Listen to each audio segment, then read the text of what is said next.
kagods, ayan magsasaing tayo ngayon mga kagods ng kanin kasi nasira yung rice cooker namin mga kagods. So may alternative kaming gamit mga kagods kasi nag-imbento yung kasama ko sa bahay. Gumawa siya ng parang Calandius oil mga kagods. Ayan. Ito yung mga kagods.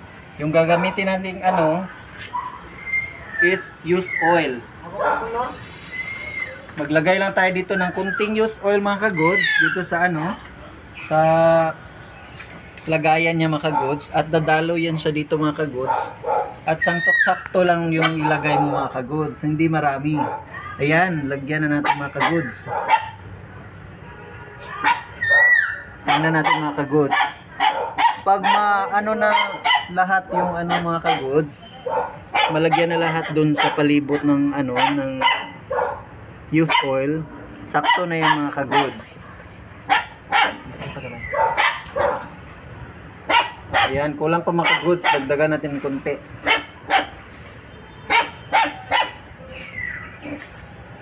Ayan, dumadaloy na, choco na yan mga kagods. Pagkatapos niyan mga kagods, lagyan natin ng 2 cup ng Coca-Cola.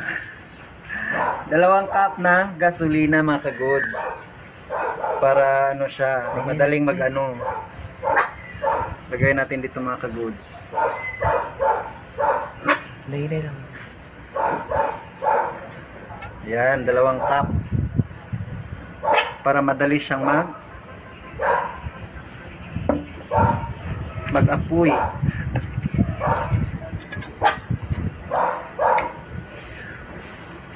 Yan, ilayo na natin ito mga kagods. Pahina sawang, pahina.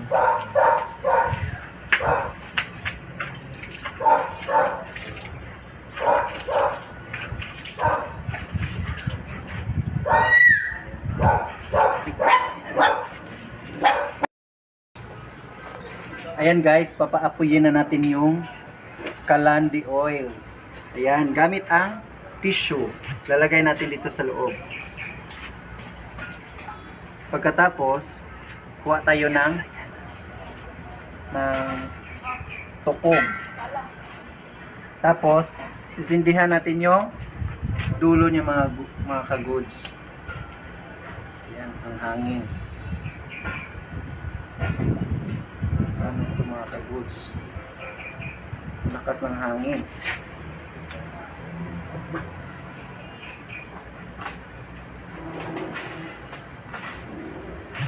Ayan.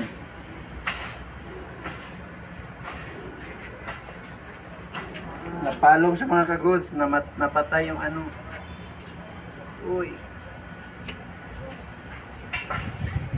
Kalakas talaga mga kagods.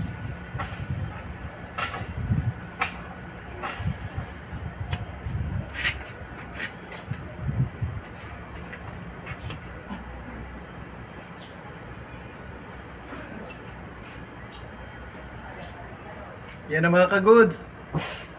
Yan, umapoy na mga kagods. Tapos, i-on na natin yung mga kagods.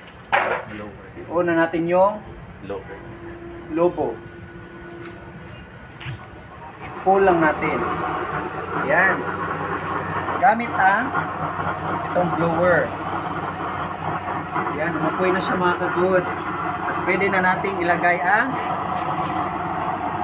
pwede na tayo magsaing ng kanin or anumang lulutuin natin. Ayan mga kagods. Perfect na perfect to mga kagods. Ang hina lang ng kuryente makukuha nito mga kagods.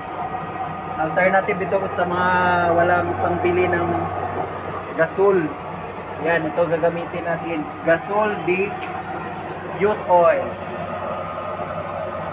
Yan, para na din siyang mga kagods. Gasol.